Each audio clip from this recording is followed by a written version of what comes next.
Peroduan Myvi 2026 terus membuktikan mengapa ia menjadi salah satu kereta paling popular di Malaysia dengan menawarkan gabungan reka bentuk moden prestasi cekap dan teknologi terkini yang sesuai untuk pelbagai jenis pengguna, sama ada untuk pemanduan harian ke tempat kerja, perjalanan bersama keluarga atau kegunaan hujung minggu. Myvi 2026 hadir dengan pelbagai penambahbaikan yang menjadikannya lebih menarik berbanding model sebelumnya.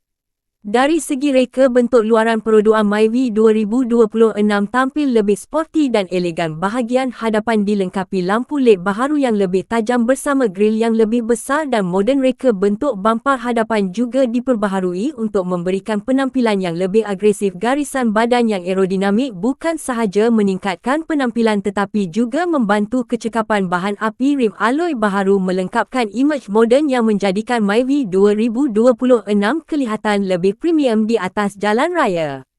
Di bahagian dalaman, peroduan Myvi 2026 menawarkan kabin yang selesa dan praktikal. Papan pemuka direka dengan susun atur yang kemas dan mudah digunakan. Skrin infotainment sentuh yang lebih besar menyokong sambungan Apple CarPlay dan Android Auto, membolehkan pengguna mengakses muzik, navigasi dan panggilan telefon dengan mudah. Tempat duduk yang direka secara ergonomik memberikan keselesaan tinggi untuk perjalanan jauh, manakala ruang kaki dan ruang kepala yang luas memastikan semua penumpang menikmati perjalanan yang lebih selesa.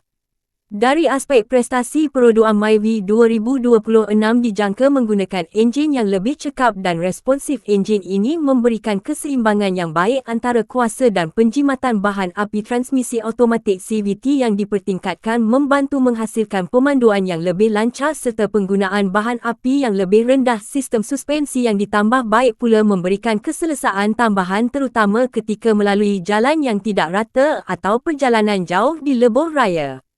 Keselamatan sentiasa menjadi keutamaan dan peroduan Myvi 2026 dilengkapi pelbagai ciri keselamatan moden, antaranya termasuk sistem brek kecemasan automatik, amaran pelanggaran hadapan, bantuan kekal lorong, kawalan kestabilan elektronik dan kawalan cengkaman. Beberapa varian turut dilengkapi kamera undur dan sensor parkir yang membantu pemandu semasa meletakkan kenderaan di kawasan sempit. Beg udara pelbagai titik turut disediakan bagi memberikan perlindungan yang lebih baik kepada semua penumpang.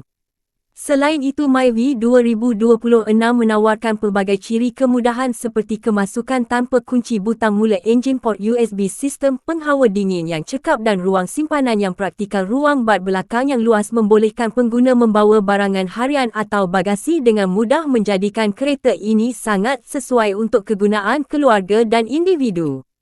Secara keseluruhannya, peroduan Myvi 2026 merupakan hatchback yang menawarkan nilai yang sangat baik dengan reka bentuk menarik, teknologi moden, prestasi cekap dan tahap keselamatan yang tinggi. Adakah peroduan Myvi 2026 ini mampu mengekalkan gelaran sebagai kereta kegemaran rakyat Malaysia? Jika anda suka video seperti ini, jangan lupa untuk subscribe channel Ride Malaysia, tekan butang like dan kongsikan video ini kepada rakan-rakan anda supaya tidak terlepas sebarang perkembangan otomotif terkini. Terima kasih kerana menonton.